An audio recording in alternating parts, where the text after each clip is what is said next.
সম্প্রতি প্রাকৃতিক দুর্যোগ, ডিভিসি ছাড়া জল, অসময়ে বৃষ্টি ও রোগ পোকার আক্রমণে চাষিদের যে ক্ষয়ক্ষতি হয়েছিল, তো সেসবের কারণেই কিন্তু সব কৃষকদের ফসলের ক্ষতির টাকা দিবে এবার রাজ্য সরকার। সো হ্যালো প্রিয় ভিউয়ার্স, আপনাদের সকলকে স্বাগত এসকে বাংলা আপডেট চ্যানেলের আরেকটি নতুন ভিডিওতে। তো ভিডিও কিন্তু অত্যন্ত গুরুত্বপূর্ণ, তো ভিডিও কোনো রকম কাটাকাটি বা স্কিপ না করে ভিডিওটি সম্পূর্ণ দেখার অনুরোধ রইল। তো চলুন বিস্তারিত আলোচনা করা যাক। প্রাকৃতিক দুর্যোগ, ডিভিসি ছাড়া জল এবং অসময়ে বৃষ্টি এবং পোকার আক্রমণে বাঁকুড়া জেলার আলু চাষে কিন্তু ব্যাপক ক্ষয়ক্ষতি হয়েছিল।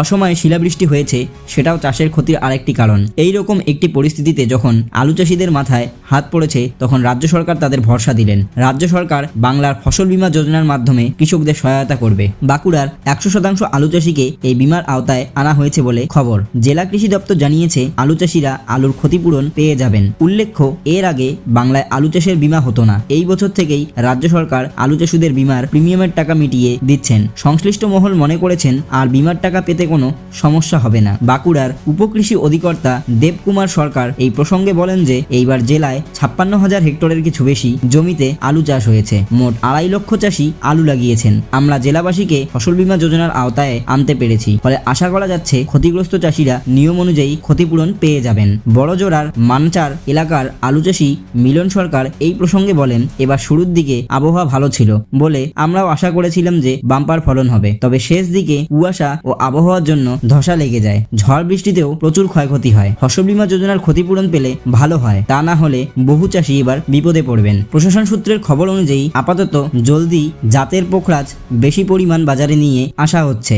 বিষ্ণুপুর মহকুমার প্রায় সব ব্লক, খাতড়া মহকুমার তালডাংরা, শিমলাপাল, সারেঙ্গা, রায়পুর এবং সদর মহকুমার ওন্দার, বড়জোড়ার মতো কিছু জায়গায় আলুর ফলন ভালো হয়েছে। কৃষি দপ্তরের বক্তব্য অনুযায়ী বাঁকুড়ায় প্রায় 16 লক্ষ মেট্রিক টন আলু ফলবে বলে আশা করা যাচ্ছে। জেলার কৃষি দপ্তর সূত্র থেকে জানা যাচ্ছে যে গতবারের তুলনায় এই বছর আলু চাষের উৎপাদন বৃদ্ধির সম্ভাবনা আছে, কারণ এইবার আলু চাষের ক্ষেত্রে এলাকাও বৃদ্ধি পেয়েছে। গত বছর 53,277 হেক্টর জমিতে আলু চাষ হয়, যা এইবার বেড়ে 56,624 হেক্টর হয়। তাছাড়াও জলদি জাতের পোখরাজ আলু চাষ হয় প্রায় 16,174 হেক্টর। 40,000 হেক্টর এলাকায় চাষ হওয়া জ্যোতি আলু ও ওঠা শুরু হয়ে গেছে।